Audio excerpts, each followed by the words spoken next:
The Fed is steering the economy. When will it change course? Marketplace Morning Report is supported by Amazon Business, focused on offering smart business buying solutions, leaving time to focus on growth. More at amazonbusiness.com. From Marketplace, I'm Sabri Benishore, in for David Brancaccio. The U.S. economy added 800,000 fewer jobs than we thought between the first quarter of last year and this year. That is according to updated data from the Labor Department.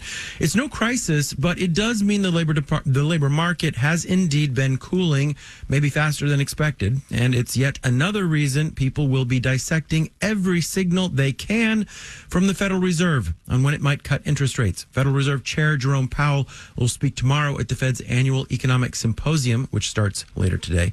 Marketplace's Nancy Marshall-Genzer reports.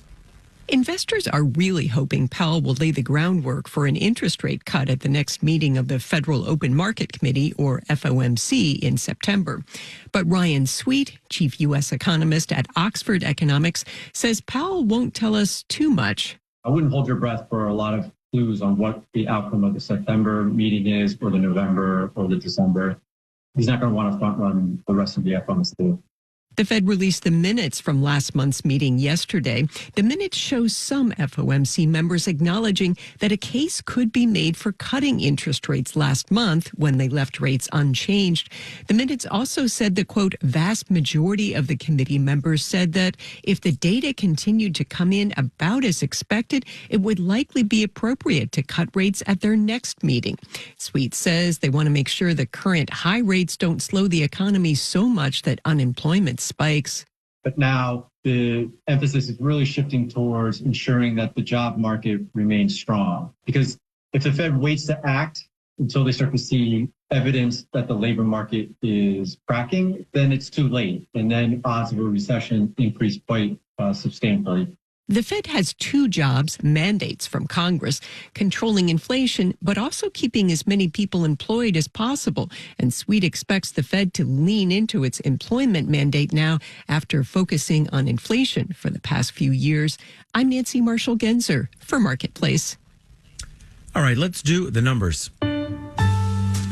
Dow, S&P, and NASDAQ futures are all up in the 1 to 0.2% range. The Dow futures up 36 points. The yield on the 10-year Treasury is 3.828%. Marketplace Morning Report is supported by UKG. UKG is a partner that delivers HR, pay, time, and culture solutions designed to help build a great workplace for everyone.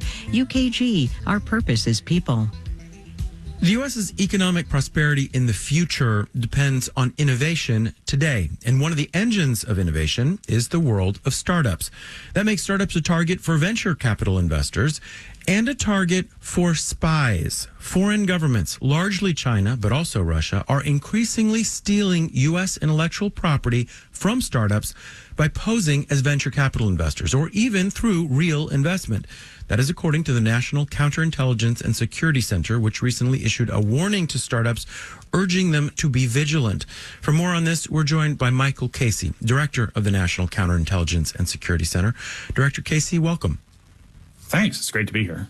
So do you want to walk us through how this kind of espionage works? Sure. Classic example is you're a startup, you're desperate for money, you're looking to expand, an investor shows up and says, hey, I'm thinking about investing a bunch of money. Can I see your intellectual property to make sure I'm making a smart investment? And the next thing you know, they've taken it and disappeared.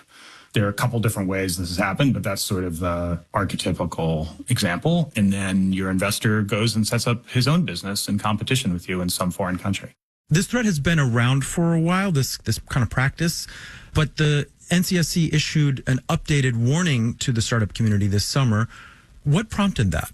Well, we continue to see growth in this area. Our adversaries have shifted tactics over time. As you point out, this is not new. They've actually been doing this for a little while, but we see them doing it more and more and also moving to mask some of their investments. It's no longer just direct from the adversary country or through a person who's obviously associated with the adversary country, but we see it through third countries or masking themselves as even U.S. businesses. Can you give us some examples of what this looks like and some companies that have experienced this?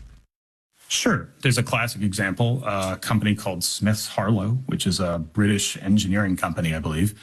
And they had a foreign investor show up who was looking to buy the company for, I think, $10 million. And they actually put a down payment down of $3 or $4 million, at which point Smiths Harlow showed them all their IP. The investor then backed out of the deal. Smiths Harlow lost its British military contracts because they had this foreign investor, and now they have also lost their IP and they're in the process of going bankrupt. I think that's a pretty classic example of how this works. And I guess we should say, like, showing an investor some amount of IP is kind of a normal thing in the startup world to some extent, right? So you don't expect them to run off with it. Of course, it's just one. I mean, I think what we would say is know who you're talking to, do some due diligence into those people who show up and are offering to invest in your company. And then two, think about what kind of risks you're taking when you're deciding how much IP to show. This isn't a don't take risks. This is a please take smart risks warning. On the other hand, these investments are structured to avoid a certain amount of scrutiny. They could be coming from intermediaries in entirely different parts of the world.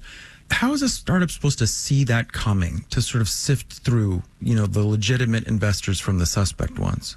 Admittedly, this is a difficult subject. I think if your investor shows up and seems to have complex ownership, where it looks like it's an investment through an intermediary, where a company, when you Google them and they seem to have re-domiciled in the United States, having just been in Hong Kong a year ago, these are all sort of trigger warnings.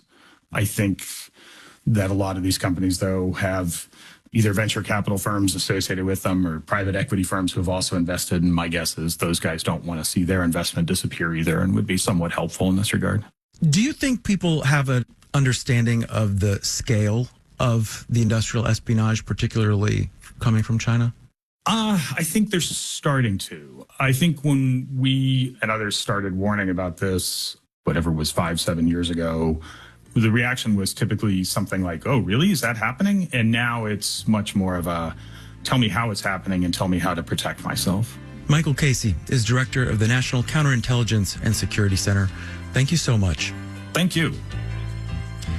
In New York, I'm Sabri Benishore with the Marketplace Morning Report. From 8 p.m., American Public Media.